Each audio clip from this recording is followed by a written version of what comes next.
In the past several weeks, I've painted a pretty sunny picture of life with a newborn, but let me tell you, the clouds have rolled in. It's week 7 postpartum. If you're new to these updates, each week I talk about the physical, emotional, and spiritual aspects of postpartum living, and let's start with the physical. Physically, Paloma's doing well. Her eyes are wide open when she's awake. She's been smiling a lot. She likes to play on her activity mat. She's doing a little tummy time. So that's been really fun. Kind of what our routine is like is the minute she gets up, she wants to be nursed, and that takes about 15 minutes or so. Then I burp her really well, kind of hold her upright for a little bit. Then I put her on her activity mat, and she plays there for about 15 minutes. So that's awesome. I love to see her to be able to engage with her environment and just kind of be at peace in her own skin, so to speak. And it seems like each week that time that she's able to play independently like that gets longer and longer. And then after that, she wants to be held, and she just wants to be held and held and held and rocked.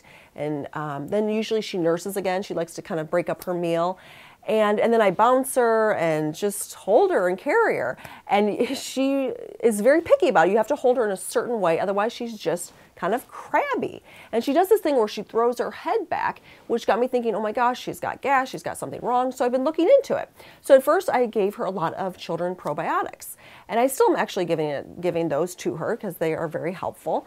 And I also started giving her some different remedies for gas. So there is like Colic Calm, which is a remedy. It has some homeopathic stuff and some other ingredients. But one of them is an activated charcoal, which helps to absorb some of that excess gas.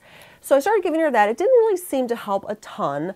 And I think as I looked at her symptoms, she wasn't really exhibiting a lot of gas symptoms per se. Her stomach wasn't gurgling, she wasn't farting a lot or anything like that.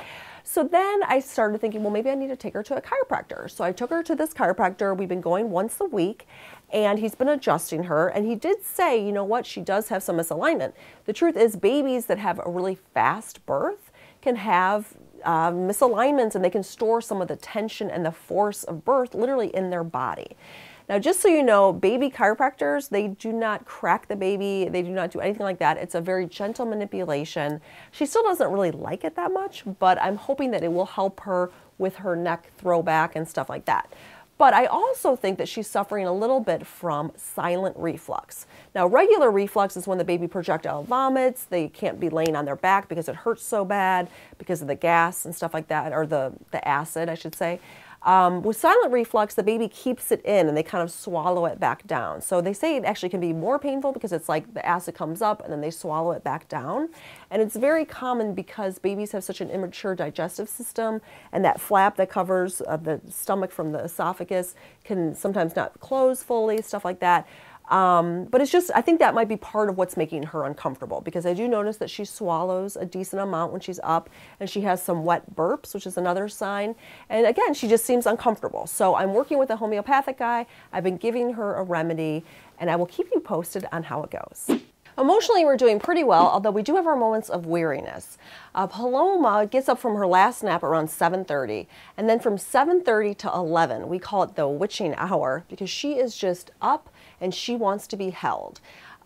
So that's what we do. We rock her, we bounce her, I carry her, we just are with her. We'll get little snatches where she'll go on her activity mat, or where she'll nurse or just do some other things, but generally speaking, she just wants to be held and rocked.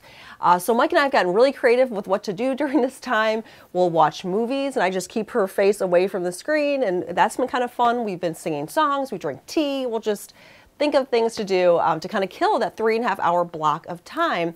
And it's been hard because, you know, sometimes I just want to go to bed early, but that's kind of where her clock is at right now.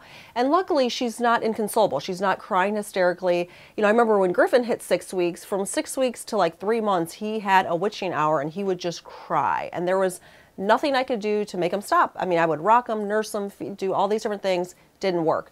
With Paloma, she's very easy to console. She's very soothable. So she loves certain pictures in her house she'll just stare at. There's a fan in our kitchen that's really loud, and she loves that.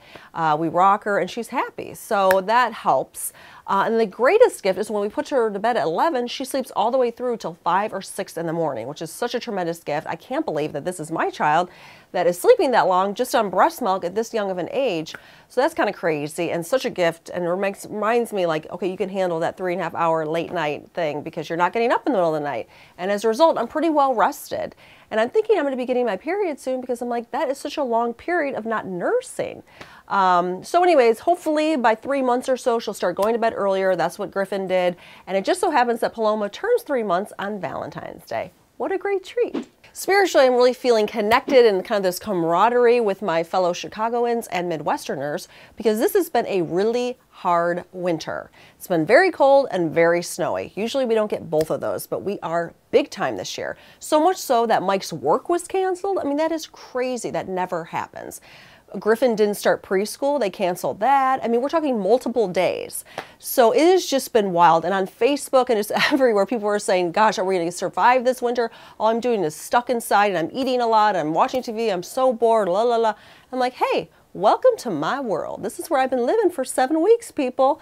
In my pajamas or yoga pants, hanging out at home, not going anyplace, eating a lot because I'm nursing and starving all the time. And it kind of comforts me in some weird way, knowing that other people aren't going anywhere, anyplace either.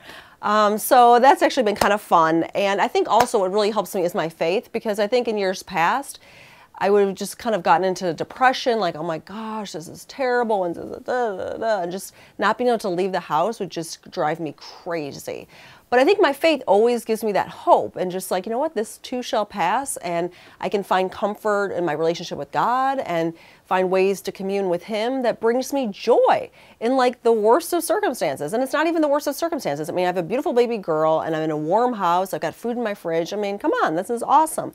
So it helps me get through it. And it reminds me of this one quote from Albert Camus that says, "In the midst of winter, I found there was within me an invincible summer." Isn't that beautiful? So I'd like to just go into that invincible summer place inside and just chill. So there you have it. That's what's up with me in week 7. Would love to hear from you. How you doing? How you feeling? How's your winter been? Share with me in the comments below. And thanks as always for tuning in.